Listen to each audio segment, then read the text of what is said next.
तो वहीं विपक्ष की एकजुटता पर किसी और ने नहीं बल्कि इंडी गठबंधन के घटक दल उद्धव ठाकरे गुट के संजय राउत ने तंज कसा।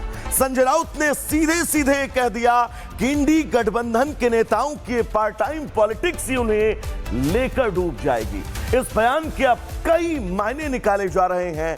क्या है यह पूरा मामला, इस रिपोर्ट के जरिए आपको समझाएंगे।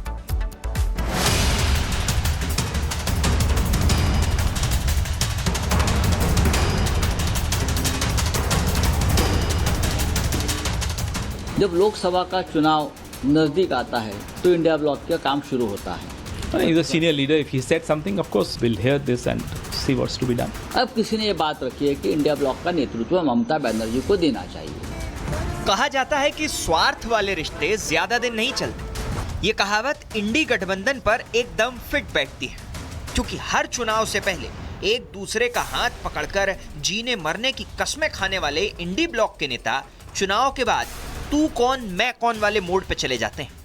ये बात अगर बीजेपी कहती तो संशय की गुंजाइश भी होती, लेकिन ये शिकायत संजय राउत ने की है। संजय राउत जिस शिवसेना यूबीटी के नेता हैं, वो भी इसी इंडी ब्लॉक की पार्टी है। चुनाव से पहले यारी दोस्ती वाली तस्वीरों में उद्धव ठाकरे भी मौजूद दिखते हैं, लेकिन उन्हीं की पार्टी के नेता संजय राउत ने इंडी नेताओं को ये नसीहत दी कि ये चुनाव से पहले वाली पार्ट टाइम पॉलिटिक्स से तस्वीर नहीं बदल सकती। इंडिया ब्लॉक, ये हमारी भी भूमिका हमेशा रही। इंडिया ब्लॉक जब लोकसभा का चुनाव नजदीक आता है तो इंडिया ब्लॉक का काम शुरू होता है। तब तक इंडिया ब्लॉक है कहाँ, क्या कर रहा है, उस बारे में कोई एक दूसरे से संपर्क नहीं होता। संजय राउत का ये तीखा तंज सीधा कांग्रेस की अगुवाई को चुनौती दे रहा था। कांग्रेस जानती है कि राउत से जुबानी जंग उन्हें महंगी पड़ सकती है, इसलिए कांग्रेस ने इस लड़ाई से किनारा करना ही सही समझा। कांग्रेस नेता पवन खेड़ा ने राउत को सीनियर लीडर कहते हुए उनकी बात पर गौर करने का भरोसा दिया और इस मुद्दे को टालने की कोशिश की। He's a senior leader. If he said something, of course, all India Alliance partners will hear this and see what's to be done. Sanjay Raut ने इंडी के नेतृत्व को लेकर भी सवाल उठाए। हालांकि उनके लहजे को देखकर लगा जैसे वो सीधे हमले से बच रहे थे, लेकिन ममता बनर्जी के लिए उनके सॉफ्ट कॉर्नर ने उनकी मंशा जाहिर कर दी। अब किसी ने ये बात रखी है कि इंडिया ब्लॉक का नेतृत्व ममता बनर्जी को देना चाहिए, और कोई कहता है कि स्टालिन को देना चाहिए। ये उनकी निजी राय है। जरूर ममता बनर्जी आज देश में एक लोकप्रिय नेत्री है। ममता बनर्जी ने जिस तरह से केंद्र सरकार के साथ संघर्ष शुरू किया है कि लीडरशिप के बारे में उनकी एक मजबूत नेता की तरह वो सामने आती है। यानी 4 राज्यों और एक केंद्र शासित प्रदेश में होने वाले चुनाव से पहले फिर एक बार इंडी की दरार दिखने लगी। संजय राउत का ये कहना कि गठबंधन सिर्फ चुनाव से पहले एक्टिव होता है, इसके मायने काफी गहरे हैं। दूसरी तरफ राहुल के नेतृत्व पर फिर एक बार सवालिया निशान लग गया है, क्योंकि संसद में राहुल का नरवणे की किताब वाला प्रोपेगेंडा औंधे मुंह गिर गया। इसके बाद राहुल को अब विपक्ष के नेता ही सीरियसली नहीं ले रहे। Bureau report, Republic Bharat. तो वहीं विपक्ष की एकजुटता पर किसी और ने नहीं बल्कि इंडी गठबंधन के घटक दल उद्धव ठाकरे गुट के संजय राउत ने तंज कसा। संजय राउत ने सीधे सीधे कह दिया कि इंडी गठबंधन के नेताओं की पार्ट टाइम पॉलिटिक्स ही उन्हें लेकर डूब जाएगी। इस बयान के अब कई मायने निकाले जा रहे हैं। क्या है यह पूरा मामला, इस रिपोर्ट के जरिए आपको समझाएंगे।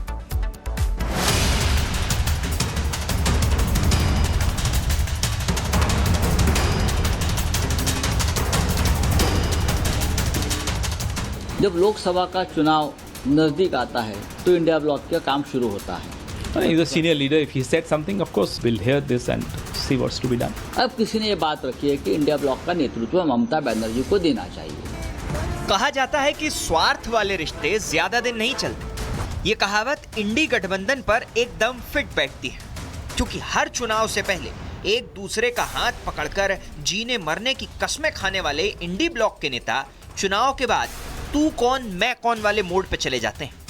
ये बात अगर बीजेपी कहती तो संशय की गुंजाइश भी होती, लेकिन ये शिकायत संजय राउत ने की है। संजय राउत जिस शिवसेना यूबीटी के नेता हैं, वो भी इसी इंडी ब्लॉक की पार्टी है। चुनाव से पहले यारी दोस्ती वाली तस्वीरों में उद्धव ठाकरे भी मौजूद दिखते हैं, लेकिन उन्हीं की पार्टी के नेता संजय राउत ने इंडी नेताओं को ये नसीहत दी कि ये चुनाव से पहले वाली पार्ट टाइम पॉलिटिक्स से तस्वीर नहीं बदल सकती। इंडिया ब्लॉक, ये हमारी भी भूमिका हमेशा रही। इंडिया ब्लॉक जब लोकसभा का चुनाव नजदीक आता है तो इंडिया ब्लॉक का काम शुरू होता है।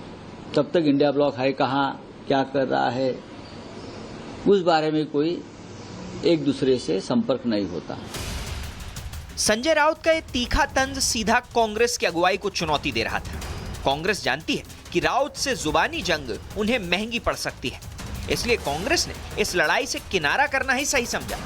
कांग्रेस नेता पवन खेड़ा ने राउत को सीनियर लीडर कहते हुए उनकी बात पर गौर करने का भरोसा दिया और इस मुद्दे को टालने की कोशिश की। He's a senior leader. If he said something, of course, all India alliance partners will hear this and see what's to be done. Sanjay Raut ने इंडी के नेतृत्व को लेकर भी सवाल उठाए। हालांकि उनके लहजे को देखकर लगा जैसे वो सीधे हमले से बच रहे थे, लेकिन ममता बनर्जी के लिए उनके सॉफ्ट कॉर्नर ने उनकी मंशा जाहिर कर दी। अब किसी ने ये बात रखी है कि इंडिया ब्लॉक का नेतृत्व ममता बनर्जी को देना चाहिए, और कोई कहता है कि स्टालिन को देना चाहिए। ये उनकी निजी राय है। जरूर ममता बनर्जी आज देश में एक लोकप्रिय नेत्री है। ममता बनर्जी ने जिस तरह से केंद्र सरकार के साथ संघर्ष शुरू किया है कि लीडरशिप के बारे में उनकी एक मजबूत नेता की तरह वो सामने आती है। यानी 4 राज्यों और एक केंद्र शासित प्रदेश में होने वाले चुनाव से पहले फिर एक बार इंडी की दरार दिखने लगी। संजय राउत का यह कहना कि गठबंधन सिर्फ चुनाव से पहले एक्टिव होता है, इसके मायने काफी गहरे हैं। दूसरी तरफ राहुल के नेतृत्व पर फिर एक बार सवालिया निशान लग गया है, क्योंकि संसद में राहुल का नरवणे की किताब वाला प्रोपेगेंडा औंधे मुंह गिर गया। इसके बाद राहुल को अब विपक्ष के नेता ही सीरियसली नहीं ले रहे। Bureau report, Republic Bharat. तो ही विपक्ष की एकजुटता पर किसी और ने नहीं बल्कि इंडी गठबंधन के घटक दल उद्धव ठाकरे गुट के संजय राउत ने तंज कसा। संजय राउत ने सीधे सीधे कह दिया कि इंडी गठबंधन के नेताओं की पार्ट टाइम पॉलिटिक्स ही उन्हें लेकर डूब जाएगी। इस बयान के अब कई मायने निकाले जा रहे हैं। क्या है यह पूरा मामला, इस रिपोर्ट के जरिए आपको समझाएंगे।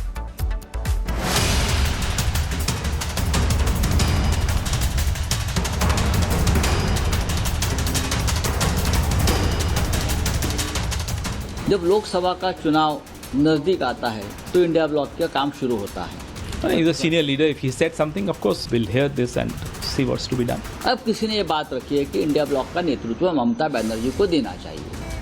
कहा जाता है कि स्वार्थ वाले रिश्ते ज्यादा दिन नहीं चलते। ये कहावत इंडी गठबंधन पर एकदम फिट बैठती है, क्योंकि हर चुनाव से पहले एक दूसरे का हाथ पकड़कर जीने मरने की कस्में खाने वाले इंडी ब्लॉक के नेता चुनाव के बाद तू कौन मैं कौन वाले मोड पे चले जाते हैं। ये बात अगर बीजेपी कहती तो संशय की गुंजाइश भी होती, लेकिन ये शिकायत संजय राउत ने की है। संजय राउत जिस शिवसेना यूबीटी के नेता हैं, वो भी इसी इंडी ब्लॉक की पार्टी है। चुनाव से पहले यारी दोस्ती वाली तस्वीरों में उद्धव ठाकरे भी मौजूद दिखते हैं, लेकिन उन्हीं की पार्टी के नेता संजय राउत ने इंडी नेताओं को ये नसीहत दी कि ये चुनाव से पहले वाली पार्ट टाइम पॉलिटिक्स से तस्वीर नहीं बदल सकती। इंडिया ब्लॉक, ये हमारी भी भूमिका हमेशा रही। इंडिया ब्लॉक जब लोकसभा का चुनाव नजदीक आता है तो इंडिया ब्लॉक का काम शुरू होता है।